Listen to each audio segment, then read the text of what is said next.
Hello student, मैं वरुण अग्रवाल। आज मैं आपको क्लास 12th की जो अपनी मैथमेटिक्स की बुक है उसका चैप्टर 6 और चैप्टर 6 का नाम एप्लीकेशन ऑफ डेरिवेटिव्स यानी अवकलज के अनुप्रयोग में नया टॉपिक स्टार्ट करने जा रहा हूं। और आज के अपने न्यू टॉपिक का नाम है अवकलन द्वारा सन्निकटन यानी अप्रोक्सीमेशंस बाय डिफरेंशियल्स। यानी आज का टॉपिक अप्रोक्सीमेशंस ऑफ डिफरेंशियल्स की बात आज हम अपनी वीडियो में करते हैं। वीडियो में आगे बढ़ने से पहले मैं आपसे रिक्वेस्ट करूंगा कि जिन्होंने अभी तक मेरा चैनल सब्सक्राइब नहीं किया है कृपया कर मेरे चैनल को सब्सक्राइब करें और साथ ही मेरी वीडियो को एंड तक देखें और लाइक करें और वहां उपस्थित बेल आइकन को भी प्रेस करें जिससे कि आने वाले समय में मेरी लेटेस्ट वीडियो का नोटिफिकेशन आपको आसानी से मिल सके। ठीक है, तो अभी मैं स्टार्ट करता हूं आज का अपना new topic approximations by differentials. तो कैसे हम इस टॉपिक के बारे में बात करेंगे उससे पहले मैं आपको याद दिलाऊंगा कि मैंने आपको एक फॉर्मूला बताया था डिफरेंशिएशन करने का कि फंक्शन ऑफ एक्स का एक्स के सापेक्ष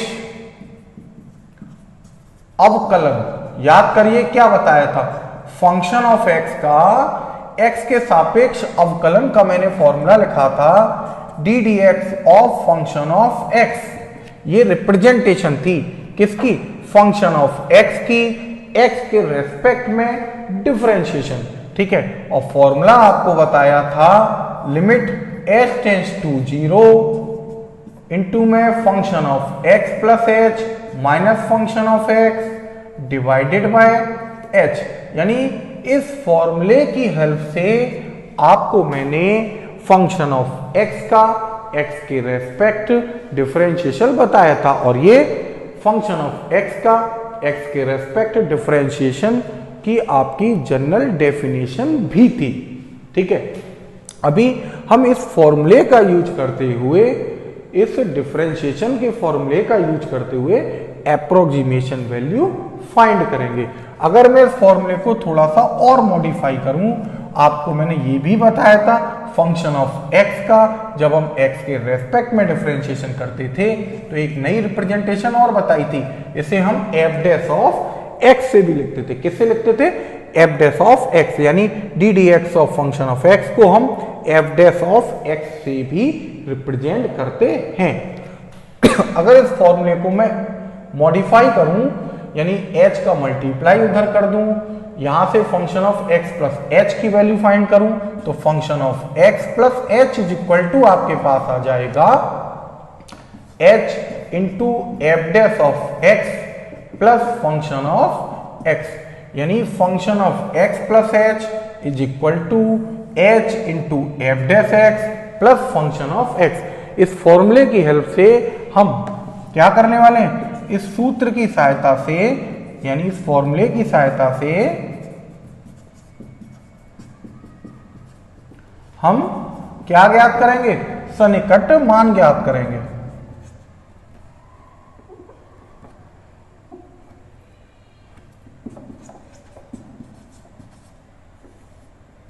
सन्निकट मान ज्ञात करेंगे यानी अप्रोक्सीमेट वैल्यू ज्ञात, इस सूत्र की सहायता से हम सन्निकट मान ज्ञात करेंगे। ठीक है, अभी कैसे हम अपनी वैल्यू फाइंड करेंगे, हम एग्जाम्पल के माध्यम से आज के इस टॉपिक को समझने का प्रयास करते हैं।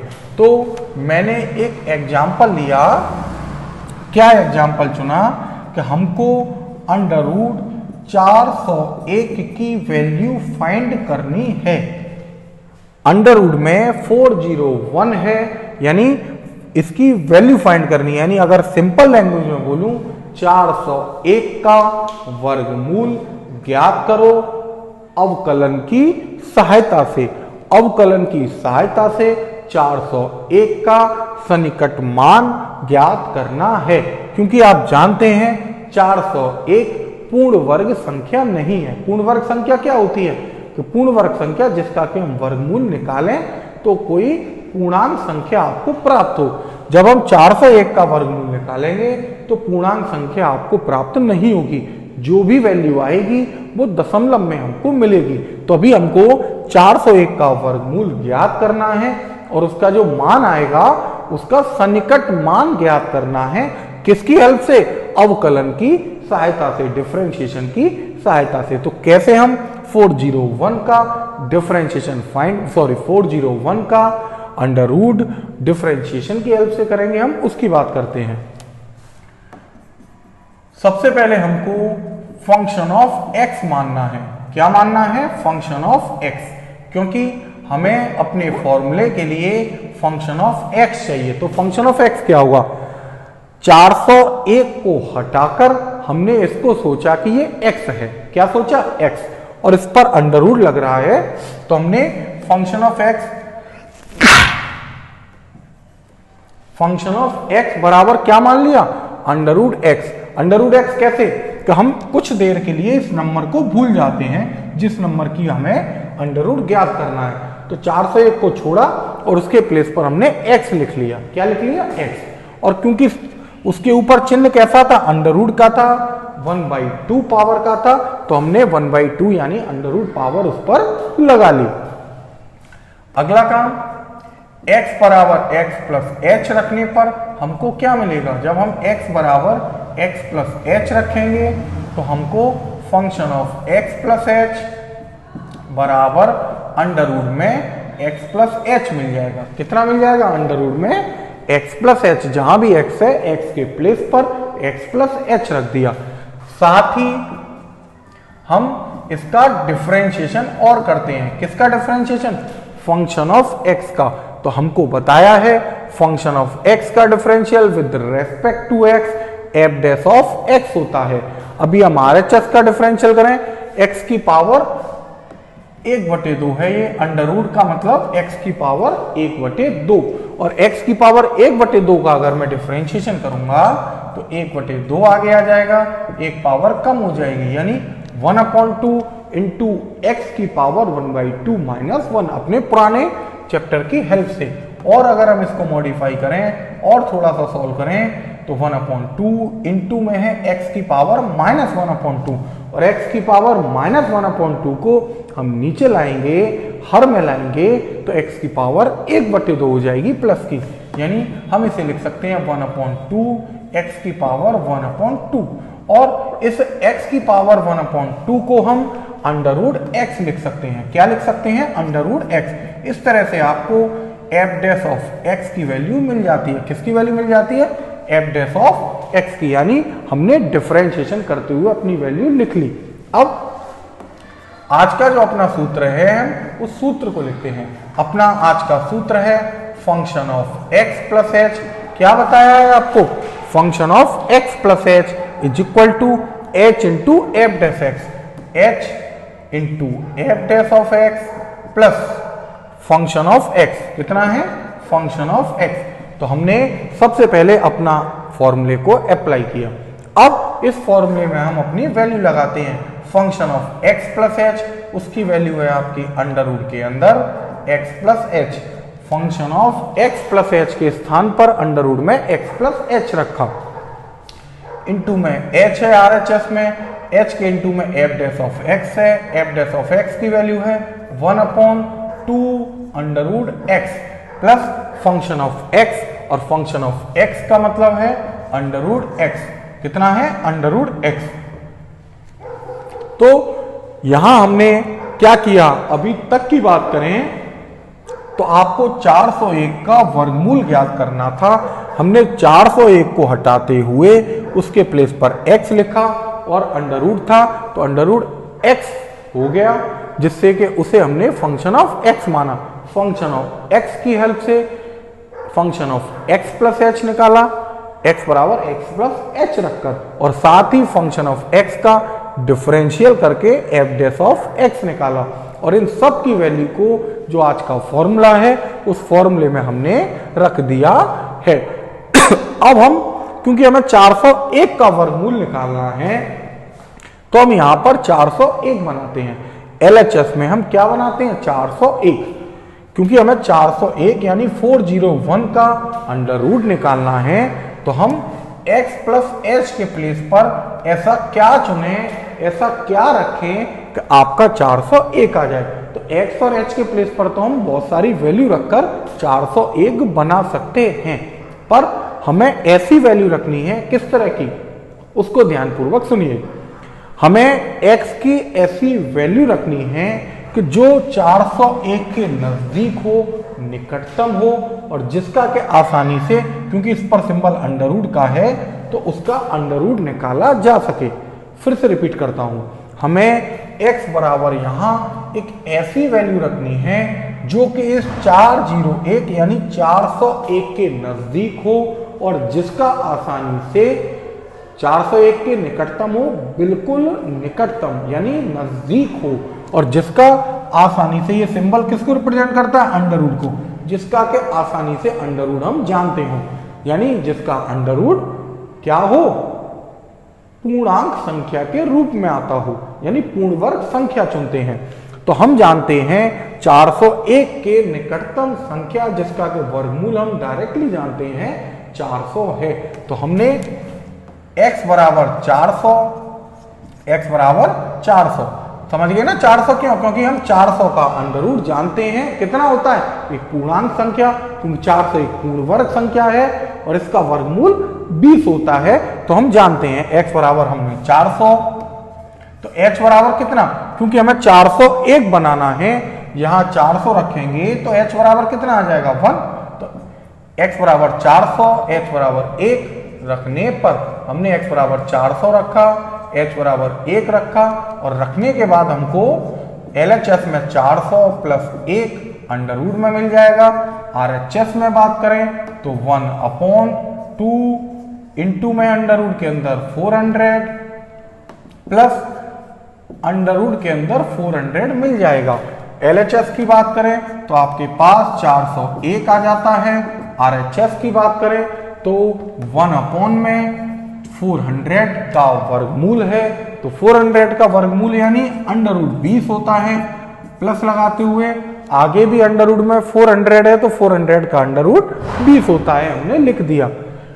2 इंटू 20 की बात करूं तो आपके पास आ जाएगा 1/40 प्लस 20।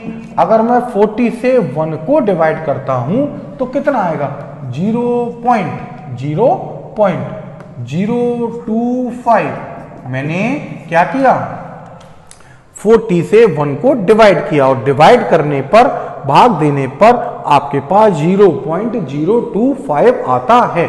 अगला स्टेप, अगर मैं 20 को 0.025 के साथ ऐड करूंगा तो ऐड करने पर आपके पास क्या आ जाएगा, 20.025, और किसके इक्वल आ गया, 401 के अंडर रूट के, यानी अंडर रूट ऑफ 401 यानी 401 का वर्गमूल आपका कितना होगा, 20.025 यानी 20.025।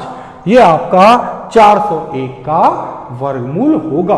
तो इस तरह से हमने अपने आज के इस फॉर्मूले का प्रयोग करते हुए, यानी डिफरेंशियल के जनरल फॉर्मूले का यूज करते हुए, आपके 401 का वर्गमूल का सन्निकट मान ज्ञात कर लिया है।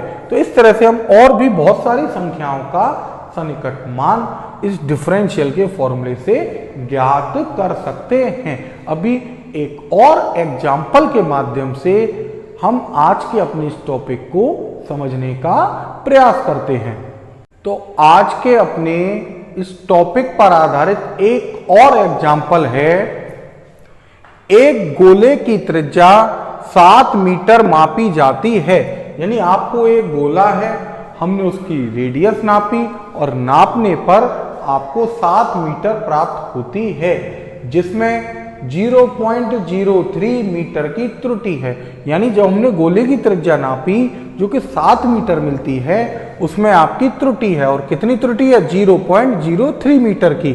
तो इसके आयतन के परिकलन में जब हम इसका आयतन ज्ञात करेंगे तो उसमें कितनी त्रुटि होगी, कितनी सन्निकट त्रुटि होगी, कितनी अप्रोक्सीमेशन एरर हो जाएगा, हमको वो ज्ञात करना है। तो कैसे हम इसको ज्ञात करने वाले हैं? सबसे पहले माना गोले की त्रिज्या, हमने गोले की त्रिज्या मान ली कितनी? गोले की त्रिज्या को मान लेते हैं r। क्या मान लिया? r। अब दिया क्या है हम उसको लिखते हैं। दिया है गोले की त्रिज्या, कितनी दे रखी है गोले की त्रिज्या? 7 मीटर। इसका मतलब ये किसका मान हो गया? आपने माना है r, यानी r बराबर आपके पास 7 है। कितना है? r बराबर 7। साथ ही इसमें परिवर्तन त्रुटि रह जाती है, तो त्रिज्या में त्रुटि कितनी है?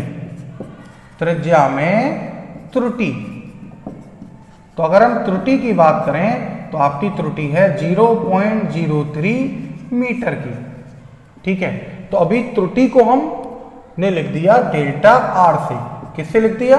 डेल्टा आर से। किसको लिख दिया? त्रुटि को, कि डेल्टा आर रह जाती है, डी आर भी लिख सकते हैं, नहीं तो हमने क्या लिख दिया? Delta R. और delta R is equal to हो जाएगा 0.03। ठीक तो ये त्रिज्या में त्रुटि है। अभी हमसे किसके बारे में पूछा? आयतन के बारे में। तो हम जानते हैं गोले का आयतन क्या होता है। चूंकि गोले का आयतन है, कितना है गोले का आयतन का फॉर्मूला? 4/3 पाई इंटू आर की पावर 3, यानी 4/3 इंटू यानी गुणा पाई गुणा त्रिज्या की घात 3। ये आपके गोले का आयतन। गोले के आयतन को एक सिंबल लिख देते हैं कैपिटल V से, यानी capital V is equal to 4/3 into pi into R की पावर 3 आ जाता है। अभी ये आपका आयतन है। ठीक है, अभी हमें आयतन में परिवर्तन की बात करनी है। आयतन में कितना त्रुटि होती है, तो उसके लिए हम सबसे पहले इसका डिफरेंशियल विद रेस्पेक्ट टू, क्योंकि v r पर डिपेंड करता है, यहां स्पष्ट है कि हमारा जो आयतन है उसमें बदलाव होगा अगर त्रिज्या में परिवर्तन होगा, रेडियस में परिवर्तन होगा। तो यहां v आपका डिपेंडेंट वेरिएबल और r आपका इंडिपेंडेंट वेरिएबल है, यानी v आपका परतंत्र चर और r आपका स्वतंत्र चर के रूप में काम कर रहा है। तो हम v में परिवर्तन ज्ञात करेंगे, डिफरेंशियल ज्ञात करेंगे विद रेस्पेक्ट टू रेडियस यानी r। तो v का r के रेस्पेक्ट में differentiation D R of b होगा, और कितना हो जाएगा RHS? 4/3 पाई कांस्टेंट है ये बाहर, और r की पावर 3 का डिफरेंशियल 3 इंटू आर स्क्वायर। कितना? 3 इंटू आर स्क्वायर। और अगर हम सॉल्व करें तो 3 से 3 कैंसिल, आपके पास 4 into pi into R square आ जाता है। ये क्या आ गया? आपके गोले का जो आयतन है उसका differentiation with respect to R. अब क्योंकि हमें क्या ज्ञात करना है? आयतन में सन्निकट त्रुटि। तो माना आयतन में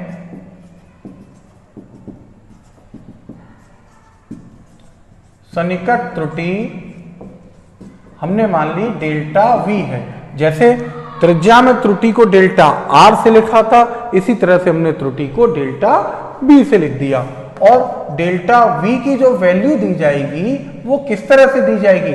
D R of v into delta r। क्या दिया जाएगा? Delta r। कब? Delta D R of b into delta r। इस फॉर्मूले से आपकी सन्निकट त्रुटि दी जाएगी। तो अभी डेल्टा v कितना आ जाएगा आपके पास? डी आर ऑफ b की वैल्यू है आपकी 4 into pi into R square into delta r। क्योंकि हमें r की वैल्यू पता है, क्यों हमने यहां भी किसी पर्टिकुलर वैल्यू पर बात नहीं करी। अब हम पर्टिकुलर वैल्यू पर बात करते हैं। कब? जब r की वैल्यू 7 हो और डेल्टा r 0.03 हो। तो यहां वैल्यू रखूं तो यहां क्या होगा? आयतन में त्रुटि प्राप्त हो जाएगी। आयतन में सन्निकट त्रुटि इज इक्वल टू कितनी? 4 इंटू पाई। पाई की वैल्यू आपको पता है 22/7, आर की वैल्यू आपकी 7, तो 7 का स्क्वायर इंटू डेल्टा आर की वैल्यू 0.03, कितनी 0.03।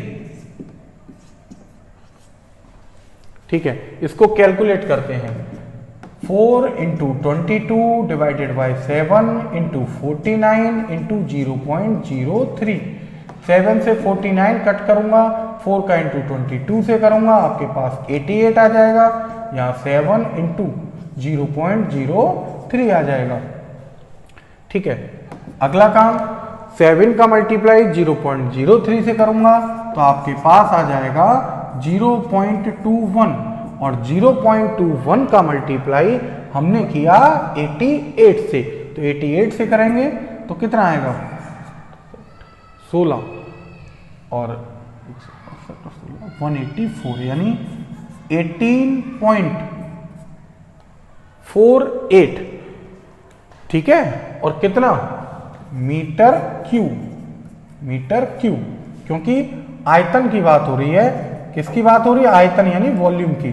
तो वॉल्यूम की इकाई आप जानते हैं कितनी होती है, क्योंकि मीटर में था तो आपका कितना होगा मीटर क्यूब हो जाएगा। तो ये आपकी क्या आ गई, आपकी सन्निकट त्रुटि, और कितनी आ गई आपकी 18.48 मीटर क्यूब। एक बार फिर से मैं जल्दी से आपके सवाल को रिपीट करता हूं। सबसे पहले गोले की त्रिज्या पता थी r is equal to 7 metre, साथ ही त्रिज्या में त्रुटि पता थी 0.03, जिसे हमने डेल्टा r से लिखा। अगला काम गोले का आयतन के बारे में बात करी है, तो गोले का आयतन 4/3 पाई r क्यूब है। अभी हमने आयतन का differential with respect to r ज्ञात किया, तो डिफरेंशियल कर आपके पास 4 into pi into r square आता है। अगला काम सन्निकट त्रुटि निकालनी है, जैसे डेल्टा b से लिखा, तो डेल्टा b का फॉर्मूला है ddr of v into delta r। ddr of b की जगह ddr ऑफ b की वैल्यू डेल्टा r रहा। अभी 4 रहा, पाई की जगह 22/7, r की जगह पर क्योंकि 7 था तो हमने 7 लिख दिया। डेल्टा r की जगह पर 0.03 था तो हमने 0.03 लिखा, और कैलकुलेशन करते हुए हमारे पास कितनी वैल्यू आ जाती है 18.48 मीटर क्यूब, और ये अपना क्या हो गया आंसर। यानी आज के हमने टॉपिक पर बात करी एप्रोक्सीमेशन, यानी सन्निकट मान ज्ञात करना, किसकी हेल्प से, डिफरेंशियल की हेल्प से। मैं अपनी अगली वीडियो में कुछ नए टॉपिक और कुछ नए एग्जाम्पल्स के साथ आपसे फिर मुलाकात करूंगा। जाने से पहले मैं एक बार फिर आपसे रिक्वेस्ट करूंगा कि जिन्होंने अभी तक मेरा चैनल सब्सक्राइब नहीं किया है, कृपया कर मेरे चैनल को सब्सक्राइब करें और बेल आइकन को भी प्रेस करें। तो अपनी अगली वीडियो तक के लिए आप सबसे मेरा नमस्कार।